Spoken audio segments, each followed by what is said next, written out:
Hey guys, welcome back to the channel. If you're new here, my name is Emma. I'm an English tutor, and this is the second in a 3-part series on how I lesson plan. The first part of this series was on all my holy grail resources, and if you haven't checked it out already, I would recommend that you check it out right over there before coming back to this video. Without further ado, let's get into the video. A quick recap of the resources. The first thing that I use is Twinkl. It is a place where I can get ESL curriculum, grammar lessons, simple conversational lessons, as well as short original stories. The second resource that I use is called English by the Nature Method, which is a series of textbooks from the 1950s that teaches the student the most useful English vocab and grammar and builds upon that slowly so that they gain independence in the English language. The third resource that I use is called LinguaHouse, which is a place where you can pull lots of worksheets from, and you can go as easy as A0, so pure beginner English. These worksheets target all 4 skills: reading, writing, listening, and speaking, and you can also find grammar-centric worksheets as well. I teach 2 kinds of conversational English. The first is for someone starting from A0, from the very beginning of English, which is a very exciting journey. You have the honor of accompanying someone with their baby steps into this wonderful language that is English. So this is lesson planning for A0 to A1, or someone who has wobbly foundations in English and should probably study it all over again because they've maybe made too many mistakes. I would teach 1-hour lessons. For the first 30 minutes, I would probably start with an ESL curriculum offered by Twinkl. And it's designed in a very systematic way. The visuals are very eye-catching. You have PowerPoints that you can use, as well as complementary worksheets that you can do together with a student in class, and can also assign them home as homework. So wherever your student is, just choose the level that makes the most sense. And if you're starting from scratch, you can start with the ESL curriculum level 1. This is a systematic way to introduce grammar and the most common sentences and phrases so that the student can work on their own communication. Because at the end of the day, it is about communication. It is about being able to get your point across to the other person and understanding what their response is, right? For the second half of the lesson, the remaining 30 minutes, I would use the textbook English by the Nature Method. For this part of the program, for this part of the lesson, we're no longer dissecting grammar anymore, but we're more so focusing on pronunciation. This story has visuals that should be able to help the student understand the storyline, understand the most basic nouns and verbs without having to translate into their mother tongue. There are also exercises at the end of each chapter, whether that be vocab exercises or grammar exercises. And as you progress along in the book, you'll start having writing exercises, as well as like crosswords, creative writing. I believe there are 60 chapters in this Nature Method textbook, and it has been designed to be taught 1 lesson per week. And at the end of 60 lessons or 60 weeks, the student should be able to have the confidence, have the tools that they need to start reading English books on their own, to start being able to communicate their thoughts and understand what's going on. Granted that this book is written in the 1950s, the pictures are in black and white, and if your student has a shorter attention span, you could also turn these chapters into PowerPoints or presentations to engage the student a bit more. However, for me personally, I do quite enjoy the black and white photos. If you finish the lesson and you have time left over, I would always recommend reading a book together with your student. Personally, I find that reading is a very important skill. Once you fall in love with books, that is basically your tool to continue teaching yourself, and your English will sustain itself and continue to develop even without formal classes or whatnot. But it can be a little daunting for students to look at a book by themselves for the first time, especially if they're just starting out in a language. So you, as the tutor, can be there to guide them, to read with them, so that they get over the initial fear, the initial friction of reading books. And I usually pull books from Twinkl through an app called Twinkl Original, available on both Android and iOS. Not sponsored, but would love to be.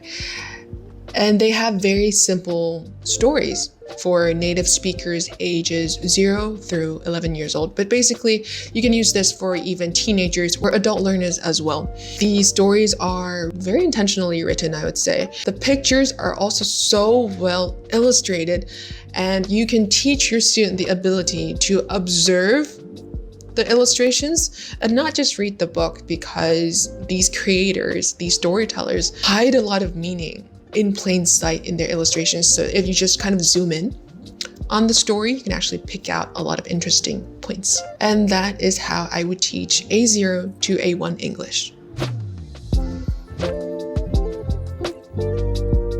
For conversational English levels A1 through B2, I would use a slightly different approach. Here, the goal is to help the student build an appreciation for the English language in a fun way. The student feels like they're getting to experience something new through the language, not just by learning dry vocab and grammar. For me, these lessons would range anywhere from 60 to 90 minutes. And for the first 10 to 15 minutes, I usually have a warm-up activity. I usually pull from Twinkl. Again, this could be speaking games, icebreakers, role plays, crosswords, describe the photo. Basically, very simple tasks to help the student build their confidence in English. For the main part of the lesson, I usually go for one of 3 options. The first option is to pick some seasonal material, also from Twinkl. Maybe it's Halloween, maybe it's Christmas time, or right now I am filming this video in Malaysia in March of 2026. It is Ramadan, so I am pulling a Ramadan lesson for my student that I'm teaching later this afternoon. And that will help the student learn more about the world through the English language, right? Again, it comes back to getting to experience something new through this language, and the language is just a tool. The second option is using, again, English by the Nature method, textbook.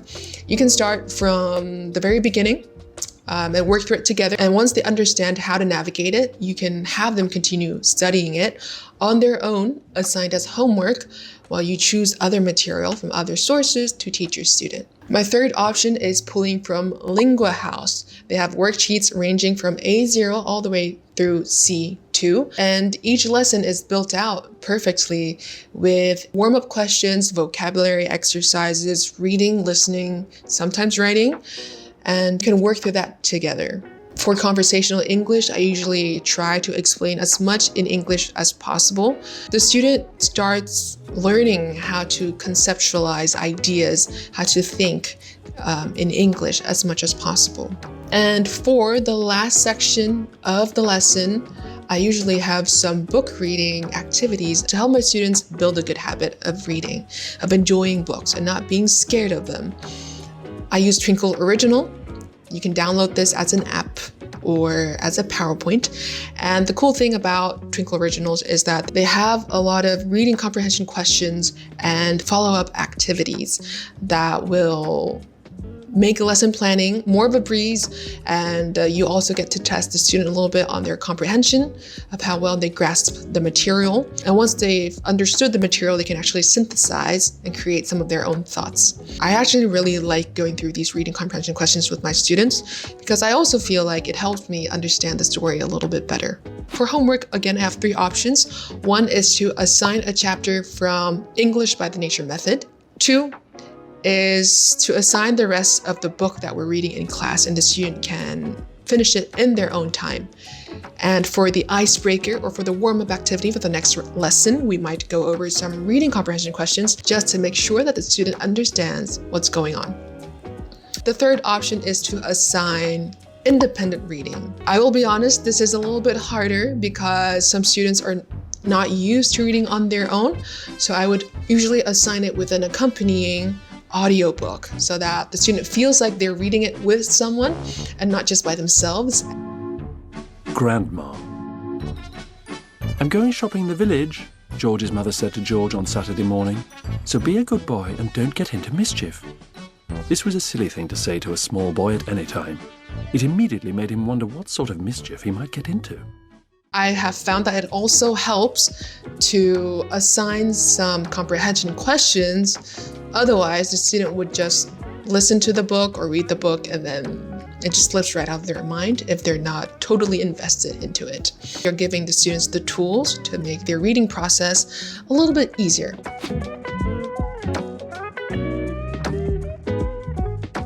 I think the most important thing is for the student to also understand that the goal of this whole exercise is that they get to experience and open new doors for themselves through English. And it's not just for, like testing and passing grades in school. It's basically for the rest of your life. And that is the beauty, that is the freedom you get by learning English. Of course, I will tweak it here and there depending on my students' pace or what type of material they enjoy. And that is why we have all these options of how to build out our lesson plan and personalize it for our liking as well as for our students. Again, if you haven't checked out my video specific to learning resources, I would highly suggest that you check it out over here.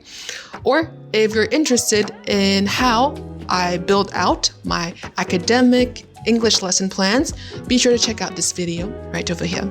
Thank you guys so much for watching this video. I hope you have a wonderful week, and I'll see you in one of these two videos. Bye!